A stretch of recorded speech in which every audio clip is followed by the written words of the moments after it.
Welcome and hello again, Storytide people. I'm Charlie. Let this be where you come to take a break, to hear stories from across the web meant to bring you hope for humanity. And if you love these stories, remember to like, subscribe, and comment. Let's begin, shall we? This story comes to us from the marriage subreddit from Tall Description, and it is simply titled 33 Years. Married at 18 years old and had 3 sons by the time I was 23. When I met my wife, she was 5 foot tall, 106 pounds, and an absolutely stunning figure. Wow, was I lucky. I was a very skinny, young, late teenager and fell in love with someone who I thought was out of my league. As the years progressed and as I became valuable, in terms of how other women might see me, physically fit, very good paying job, self-confidence, etc., my wife physically gained weight and wasn't as attractive in a traditional sense. She developed some insecurities 10 years into our relationship because I think she just felt like maybe I would stray. Maybe I would not see her as attractive as I once did. Maybe I would not think she was just as beautiful she was when I met her. Her additional 45 pounds didn't help her self-confidence, and certainly, getting older is sometimes viewed as a bad thing by women. 33 years later, she is still the most attractive woman I know. I make sure I tell her she is beautiful at least once a week, in different ways. We hang out and enjoy each other, our children are now grown and have families of their own, and we find ourselves in our very early 50s, with good incomes and retirement within 5 years on the horizon. I often read these posts and oftentimes I see myself in these marriages as a progress from year 1 to year 10, 20, and more. I guess my point is, love is universal, and when you love someone and care for someone, all of the outside stuff is just noise. 2 committed people in relationships must be able to block those outside influences, because I will say that you will eventually get to a point where all of the fighting and various things that can ruin your marriage just seems so pointless. Men, please accept your wives for who they are and let them win an argument. Even if you are right, lose 1 or 2. It's okay. When you lose an argument, you win in so many more ways. What I thought was important 15 to 20 years ago, that I must really show her she is wrong with insert topic here. Looking back, it was a waste of energy. I'm not talking about serious things, but if you are a husband or a wife and you are reading this, I bet you know exactly what I'm talking about. We will oftentimes argue about the dumbest literally. Most of our arguments aren't because it is about something so crucial to our marriage that it's worth the fight. Oftentimes, it's over a color of a spare bedroom, a 3rd row in an SUV, whether or not my shirt looks too small, whether or not we should have 2 starches with dinner. Within those little arguments, there is life, there is happiness. We laugh at things that we used to fight about. We hold hands more, we hug more, we caress more, and we certainly laugh a lot more. We are kids again. We don't hopscotch, but the feeling in our hearts certainly feels that way. I only wish that my life on this earth was much longer because it would give me a chance to love her longer. That is all. Those of you whom are married, hug your spouse a little longer today.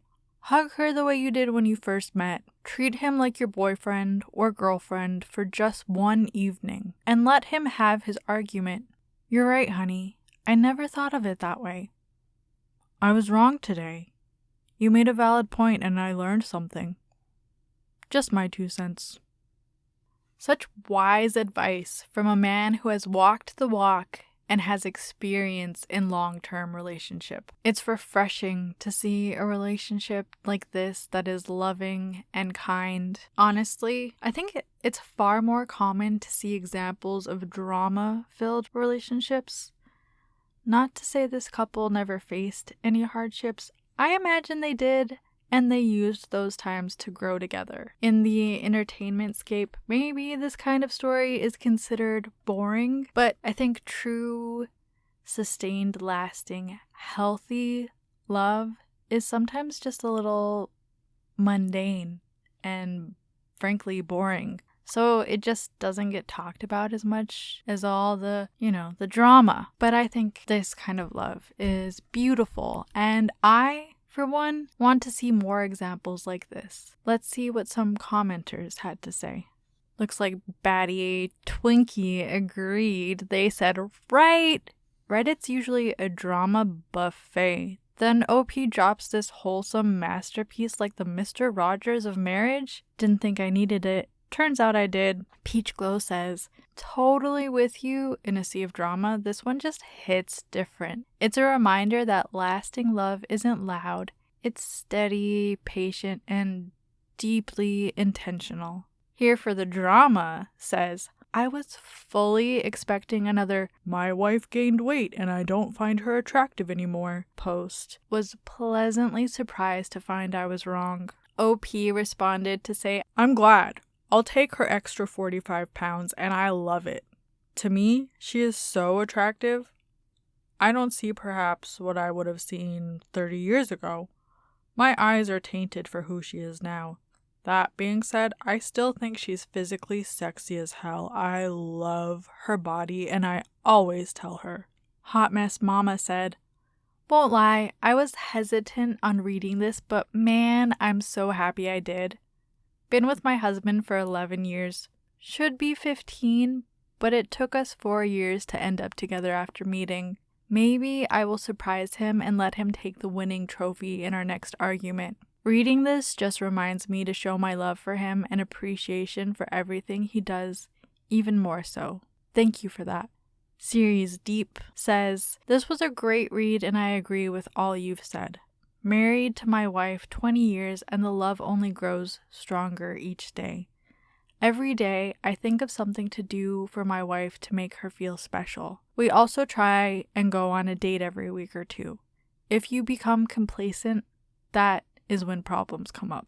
I really liked your point about the arguments, and we also have really trivial arguments, and I wouldn't remember them. As the years go by, the relationship changes with kids moving out and looking forward to traveling and spending more time with my wife. Thanks for your lovely read. Agreed. This was such a lovely little read. It made me happy and warmed my heart some. If you made it this far, drop a heart emoji or let us know your thoughts. And as always, thank you for your support as this channel learns and grows. Every time you like, comment, or subscribe, it helps with our mission to spread a little hope for humanity. Catch you next time, Storytide people.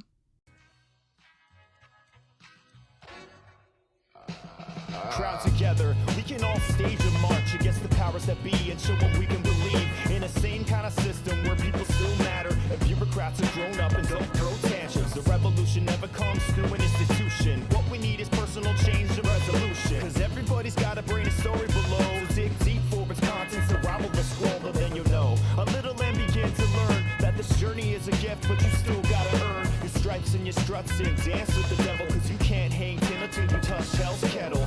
I want a world where people recognize that life is a precious gift from the divine. I want to breathe fresh air and swim down rivers without fears that I might get diseases in my liver. Want to see people wake up, embrace the morning, smile at the skylights even when it's storming, cause every moment's precious, though life may hurt, but it's the pain that makes you alive with wise words. Well, you can get it, all that money and green, but it never adds up enough to make peace. Trying to fill up the empty space you couldn't complete, so repeat after me and walk in your own groove to the